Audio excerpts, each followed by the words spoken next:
Disclaimer, I filmed the first half of this video before the announcement of #FIXPUBG, so any dumb fuck comments I make in the first part of this video regarding things that may have been changed or they say they're going to change in FIXPUBG, that's why. So please enjoy this video, Fortnite 2. There is a second part of this video that is actually in this video. I made it all one video, but there's two halves and the second half addresses all the changes and stuff, so hope you enjoy. Alright, so we've all played the beloved Fortnite, but before we played Baby Battle Royale, a small Irish man released PlayerUnknown's Battlegrounds. Now, he is PlayerUnknown, and his name was Brendan Green, and today Wired interviewed him, and he got some questions from the community about the game, and he was doing some tech support. But from the interview, it really seemed like the game was struggling, and I know a lot of people have known this for a long time. The game has been struggling for a long time, but it really showed that possibly they don't exactly know what they're doing, and they're now reaching out to the community, and I hope something happens. But I just want to talk about some of the things that are going to happen and some of the things that they might be able to do. So I'm going to watch the video, I'm going to look at the different clips of it. I'm not going to show you the entire video, I'm just going to show you the parts that I want to talk about, and then we'll see where it goes from there. Why are vehicles the weight of paper? Are they flip way too easily? No, if you travel at 120 kilometers over fields, vehicles do tend to flip. You know, I'm quite proud of our vehicle physics. I think they run quite well. Yes, collision physics aren't what they should be, but really, you know, the way that I see some of you drive vehicles, of course they're going to flip. So I put this section of the video first because I don't want it to seem like I'm just going to destroy this game, because it is a really good game and I really enjoy playing it, and that's some really good mechanics and they work extremely well. So for Brendan to say that he's proud of the work is earned. This little Irish man is a god of game design. He took Minecraft survival games and made a game that doesn't need Despacito memes and Thanos to become popular. So can we please get one Fortnite dance for my boy Brendan?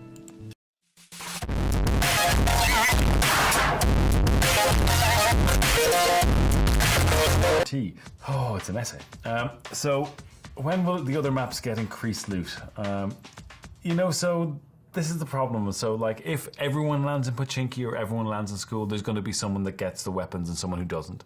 You know, my recommendation, like, with the way I play myself, is get out of, you know, those really heavily populated areas and get out to more, you know, sparsely populated areas and spend that first initial time looting. Dropping up Pochinki and hot dropping is fun, but more than likely you're probably going to get mowed down by someone who finds a gun before you. So, you know, listen, we're always about balancing loot, and in the future we want to run some more balance passes on the loot, so you never know what might change, but yeah, I'd spend that initial time not looking for action and looking for weapons.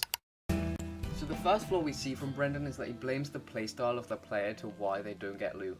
Without a gun, there isn't much you can do to anyone with one. You can be jumping around and just spazzing out all over the place and still get shot by a dude with an AK. Going through an entire house and not finding a gun should not be happening in a Battle Royale game, but I believe this is more to do with Brendan's design than bad programming. The Battle Royale genre was first pioneered properly by Brendan in the successful H1Z1 King of the Kill, which also had a very similar problem to PUBG.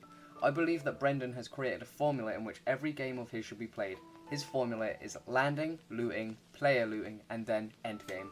As Brendan states, he believes you should land in a less populated area and spend like the first 10 minutes just looting, without getting into any conflict until the advanced looting, where you see like one player and then you just find loot somewhere else and also kill him and loot him.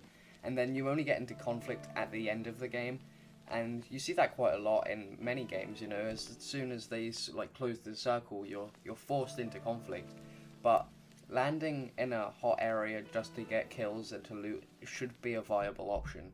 It shouldn't just be taken away from the player. I'm going to talk about a gay baby game, alright?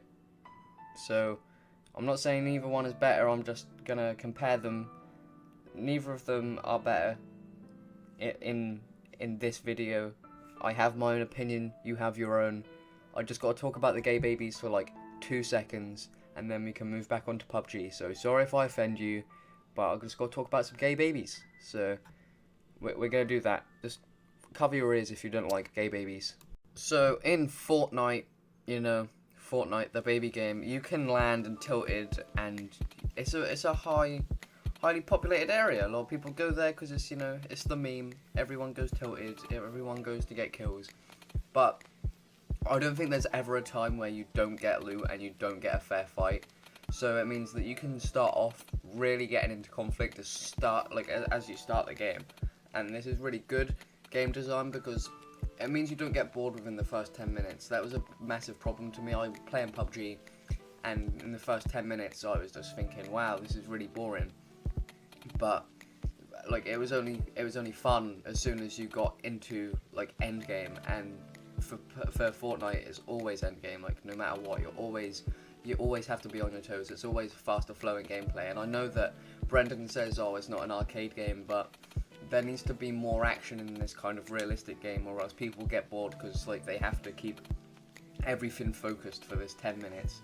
And that's something that is always decreasing in the human mind. Everyone knows that humans' attention span is always decreasing as we go like along the years. So maybe this game design isn't the best possible, but if he changes it in any way, it can really work. So that would be the thing that he needs to do to make it right. Hey PUBG, instead of adding new stuff, can we take a minute to focus on fixing the old stuff and making it smooth? Yes, but why can't we do both? The engineers that fix the game and make it smooth are different to those that create new content. You know, we have to give our artists something to do, and new content is one of these things. So probably this is the most intelligent question that anyone has put in this entire series of questions that Wired do. And what happens is Brendan goes, oh, I want money. Let's get more money. I want money. Don't fix the game. I want money. I'm guessing there are a lot of questions like this, and he probably had the same answers and they just cut it down to one of them. And I think this may lead to something happening in the game, because he can't have just like missed the amount of questions that were, please fix your game, don't add new things. A lot of the time in this video he's talking about adding skins and stuff, and like no one really wants that when the game's broken. I know I fell off of the game because it's fucking trash at the moment. No one can play that game at the moment, in my opinion, in the conditions it's in, especially people who play on Xbox and stuff. Like that game is so unplayable. So what's really got to happen is they've got to like knuckle down and actually play it instead of going, oh, I want money, let's get more money. Money's fun. With like, at least they got loads of money. This was the like top selling game when it came out, so they must have the money to be able to stop development for a while and just like make sure everything is to its like expected standard. World loot does not spawn. Is this only for the event mode? This needs to be implemented in normal war games as well. Yes, listen, you know, war games and custom games in general are still being iterated on, and custom servers and event servers, they still need some work. So stuff like this, we'll get the bugs aired out someday, don't worry. That statement made me want to hurt myself, alright? I'm not fucking kidding. Brendan has said since the start of this game he wants it to be an esport, and now he's just like, oh yeah, we're gonna get custom games ready in like, I don't know, maybe a year, maybe two. It's just like really lazy, especially when he wants this to be such a big esport. It looks like such like a low effort project that he's doing. And I know he's not given such low effort, and I know he's just saying that it will be ironed out someday, and that could be like a joke. But for him to say on many interviews and podcasts that he wants this game to be an esport, he really needs to like iron down what he really wants, and he needs to work on it, because if he doesn't iron out these issues now, it means that it's going to take a long time for this esport to start. And it would be quite an interesting esport. I think it would be better than Fortnite, because Fortnite's got some kind of luck based elements, whereas you can do well with like any gun in PUBG. So we really need to get this out, and I think we need to like, he needs to relook his approach of the game instead of just, oh, this will happen someday. PUBG as where in early access on Xbox, why don't we get at least try aim assist? The thing about game previews, we want to work with the community and see what the best way to do aim assist if we ever end up adding it. You know, this is why we're in game preview, is working with you guys and getting this feedback. So we're not saying aim assist won't get added, but right now we have more pressing things to fix first. So I think that everybody knows the drama of the Xbox release of PUBG, but realistically it's kind of gotten to an end where nothing's really happening with the game. I know they released another map, but that wasn't that great. It was still poorly optimized, and to me this was really bad, because I spent 25 quid on a game that I played maybe 3 times properly, and then it wouldn't run anymore. So I think they need to give back to people who have paid for this, because a game is something you spend a lot of money on, you expect to spend a lot of time on, and for it to just be used a couple of times because of the poor optimization, poor gameplay, like, it shouldn't be that way. So I think they should give back to the people who paid the full price for it. Maybe like make a Founders Edition and give like skins and stuff away. I know skins aren't the best thing in the world, but at least they can be given to people who have earned it.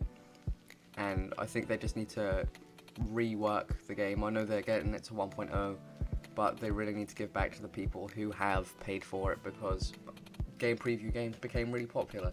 So they really need to make sure that it's up to standard where you can actually play it, because this is probably the worst run like beta of a game that I've ever seen, apart from the new beta that I'm going to talk about in a future video. So I'm not going to use a clip for this one, because it is just a general theme throughout the video, and that it's Brendan wants to keep adding like achievements and stuff and a battle pass kind of thing.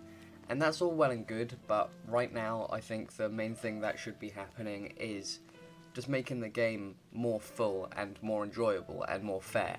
And I think that possibly adding like a challenges mode or a battle pass kind of thing will help that, but I don't think it's a main thing. And I think all the way through this video, I think it's a 9-minute video, and I think a majority of that video is just spent on talking about skins and challenges and stuff, and like extra things like getting trick points for like doing things in a car, which I don't think is extremely necessary, but like it would flesh out the game. But we really need to like look back at the game and maybe fix it for like, I don't know how long. They should just stop progressing the game as much as they are right now, and kind of take a step back from it and just fix the game, and then it should be back up to standard, and they can release it. I think once they get this out properly, they should be able to challenge Fortnite, and that would be a really good thing to see, because that would make Fortnite improve as well. So originally the video was going to end there, and it would have been all well and good, but then FIXPUBG came out, so now I'm going to have to review the site. It's just going to be a short review. It's just going to look back at all the things that I thought would happen, and all the things that have happened, and all the good things about it.